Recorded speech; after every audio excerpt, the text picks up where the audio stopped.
হাসো সোনালি এখন গুহায় নেই। আজ আমি ছানা দুটোকে চিবিয়ে চিবিয়ে খাবো। এরে কবুতর, তুই আমার পথ আটকালি কেন? সামনে থেকে সরে যা, ওরা আমার শিকার। আজ আমি ওদের চিবিয়ে চিবিয়ে খাবো। কখনোই না, আমি বেঁচে থাকতে তুই ওদের ছুঁতেও পারবি না শয়তান। সে অনেক দিন আগের কথা। মণিপুর জঙ্গলে বাস করত এক হাঁস, সোনালি ও হাসু। তারা অনেক সুখে শান্তিতে বসবাস করছিল। একদিন হাসু সোনালিকে ডেকে বলে, সোনালি, আর যদি আমাদের দুটো ছানা থাকতো তাহলে তোমাকে মা আর আমাকে বাবা বলে ডাকতো।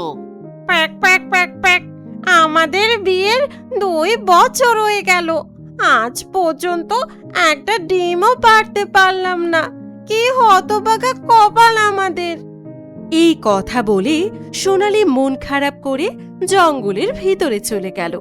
কি গো সোনালি, তোমার আবার কি হলো? তুমি এভাবে মন খারাপ করে কই যাচ্ছ? প্যাক প্যাক প্যাক প্যাক প্যাক, আর কি বলবো দুঃখের কথা। আমার বিয়ে হয়েছে প্রায় 2 বছর হলো, কিন্তু এখনো পর্যন্ত একটা ছানা তো দূরের কথা, একটা ডিমেরও দেখা পেলাম না। প্যাক প্যাক প্যাক প্যাক প্যাক। দুঃখ পেও না সোনালি বোন, তুমি বরং কাল আমার সাথে ডাকুতান্ত্রিকের কাছে যেও। তান্ত্রিক মশাই কিছু একটা ব্যবস্থা করে দেবেন। প্যাক প্যাক প্যাক প্যাক, ঠিক আছে টুনি, কালকে আমি তোমার সাথে যাব।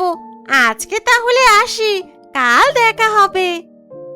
এই বলে সোনালি সেখান থেকে চলে আসে তার গুহায়। গুহায় এসে দেখে হাসু তার জন্য অপেক্ষা করছে। সোনালিকে দেখে হাসু তখনই বলে ওঠে, এতক্ষণ কোথায় ছিলে? আমি সে কখন থেকে তোমার জন্য অপেক্ষা করছি। প্যাক প্যাক প্যাক প্যাক, টুনির সাথে দেখা করে আসলাম। টুনি আমায় বলেছে কালকে সে আমাকে ডাকুতান্ত্রিকের কাছে নিয়ে যাবে, আমাদের যেন ছানাপোনা হয়। তাই নাকি? তাহলে কালকে আমিও যাব তোমার সাথে। প্যাক প্যাক প্যাক প্যাক, ঠিক আছে। নাও এখন তাহলে ঘুমাও, কাল সকাল সকাল উঠতে হবে।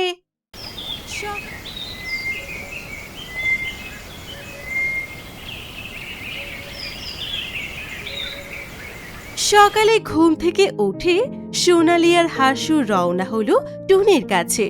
টুনি হাসু ও সোনালিকে একসাথে দেখে বলল, আরে আজ তো দেখছি সোনালির সাথে হাসুও এসেছে। যাক, ভালোই হলো। চলো চলো, তোমাদের দুজনকে নিয়েই ডাকুতান্ত্রিকের কাছে যাই। তারপর তারা ডাকুতান্ত্রিকের কাছে চলে আসে। এসে দেখে ডাকুতান্ত্রিক একটা গাছের নিচে ধ্যানে মগ্ন হয়ে বসে আছে। ডাকুতান্ত্রিককে এইভাবে ধ্যানে বসে থাকতে দেখে টুনি বলল, তান্ত্রিক মশাই, ও তান্ত্রিক মশাই, আরে একবার চোখ খুলুন, দেখুন কাদেরকে নিয়ে এসেছি। টুনির এমন কথা শুনে ডাকুতান্ত্রিক চোখ খুলে বলল, কে রে? কে আমার ধ্যান ভাঙলি? কি হয়েছে বল?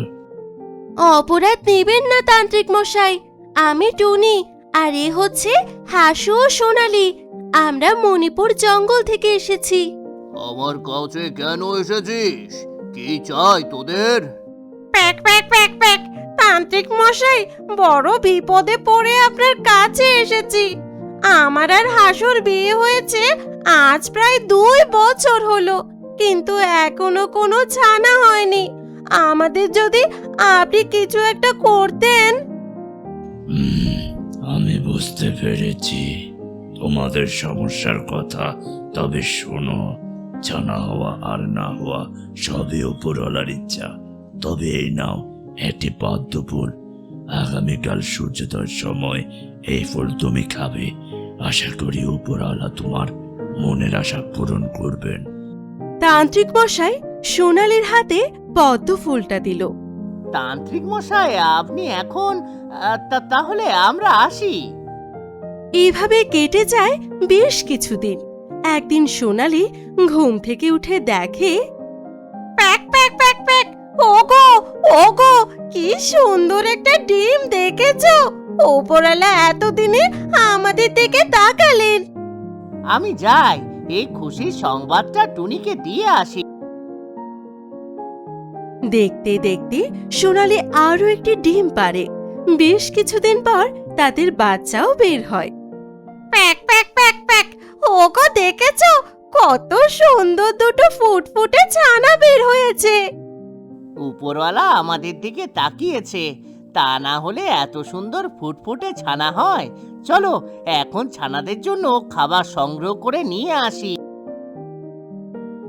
হাঁস ও সোনালি খাবারের খোঁজে বের হয়ে গেল, আর হাঁসের দুই ছানা গুহার ভেতরে ছিল। ঠিক তখন সেখানে হাঁসভূত চলে আসে। আরে আজ তো দেখি শিকার একেবারে আমার সামনে। এই তো সুযোগ। হাঁস ও সোনালি এখন গুহায় নেই। আজ আমি ছানা দুটোকে চিবিয়ে চিবিয়ে খাবো।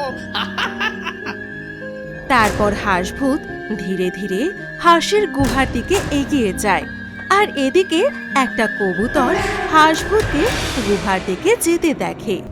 আরে এই হাঁসপুত তো দেখছি হাঁসের ছানাদের খাওয়ার মতলব এঁটেছে। না না, আমাকে যে করেই হোক হাঁসভূতকে আটকাতেই হবে। এরপর কবুতর হাঁসভূতের সামনে গিয়ে বলে, হাঁসভূত, তুই এখনই এখান থেকে চলে যা, তা না হলে কিন্তু ভালো হবে না বলে দিচ্ছি। এরে কবুতর, তুই আমার পথ আটকালি কেন? সামনে থেকে সরে যা। ওরা আমার শিকার। আজ আমি ওদের চিবিয়ে চিবিয়ে খাবো। কখনোই না, আমি বেঁচে থাকতে তুই ওদের ছুঁতেও পারবি না শয়তান। কবুতর ও হাঁসভূত একে অপরের সাথে এইভাবেই কথা বলছিল। ঠিক তখনই হাঁসু ও সোনালি সেখানে চলে আসে। হাঁসভূত তাদের দেখে কবুতরকে বলল, আমাকে আজ শিকার করতে না দিয়ে তুই ঠিক করিসনি।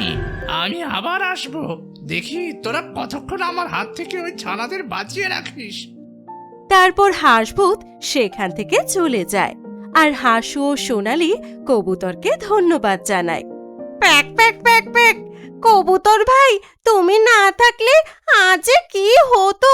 তোমার এই ঋণ আমরা কখনো ভুলবো না।